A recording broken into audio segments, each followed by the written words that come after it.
Good day, welcome. This is your Daily Med with Lady V. Today we look at Isaiah 44, verse 6 through 8, and we will see the divine identities of the sovereign God of heaven. Isaiah 44, verse 6 through 8.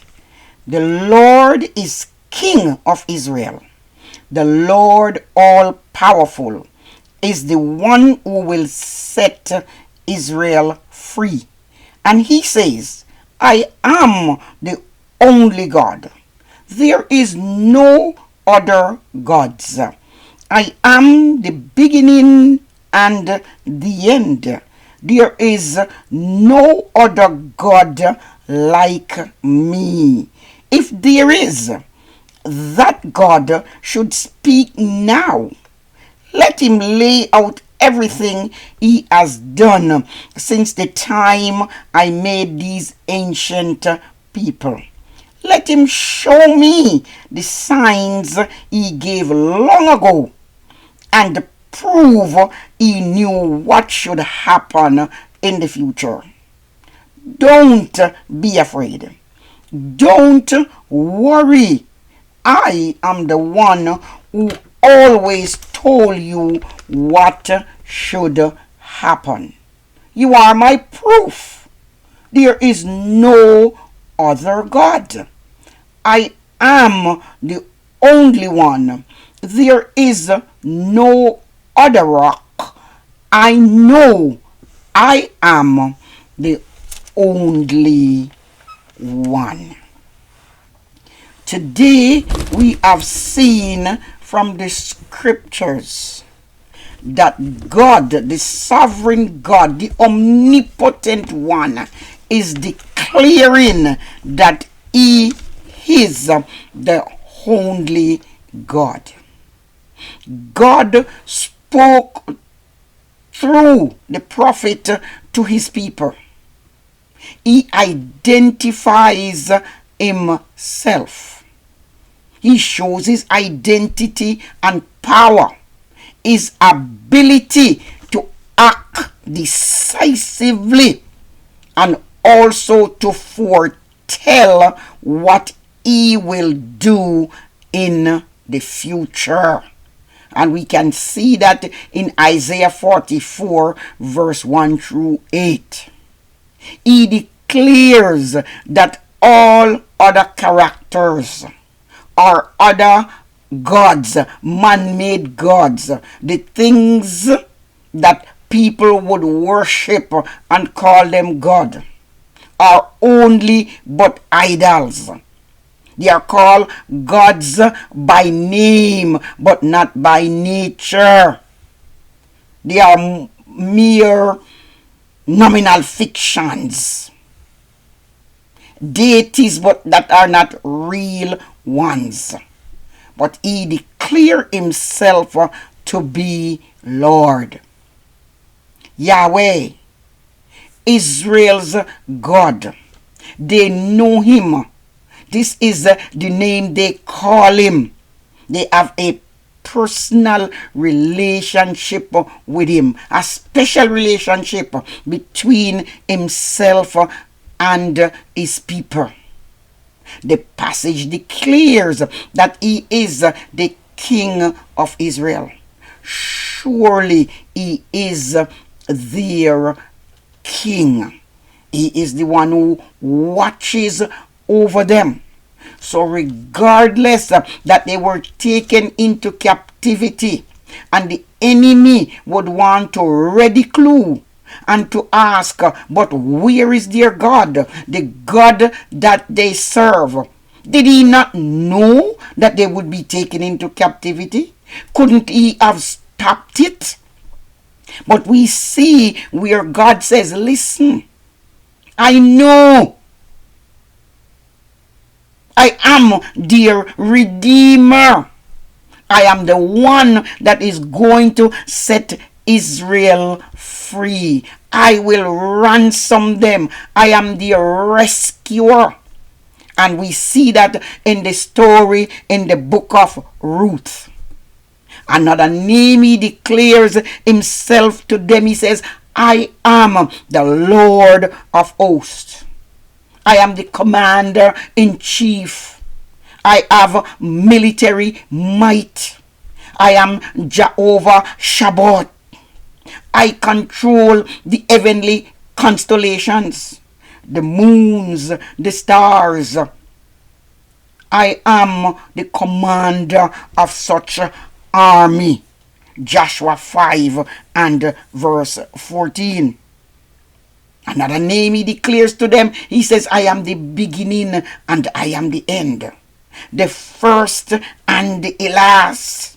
I am eternal. Don't you know that? So I have declared by prophecy that they would be taken away. But also I have given them a glorious promise that I would redeem them. So he says, I know the end at the beginning. I am the Redeemer. He goes on to say, I am the rock. This depicts that God is a reliable source of protection. And no matter what his people is going through, he is going to protect them. So this was a reminder to Israel. Just check out my identity. I am not a minor deity, because the text declares that anybody else who is the true God, then come forth, claim it, declare it. But Israel could have seen that they could have trust their God, that God loved them enough, and that he was going to give them the victory. All other gods, yes, other gods existed, but the one true omnipotent God is the creator, the sovereign God of heaven and earth. He is different. He is unique. And therefore, he is the God of might. And as far as he is concerned, all the other gods don't even exist. God's uniqueness is linked to his knowledge of the future that the other gods don't know.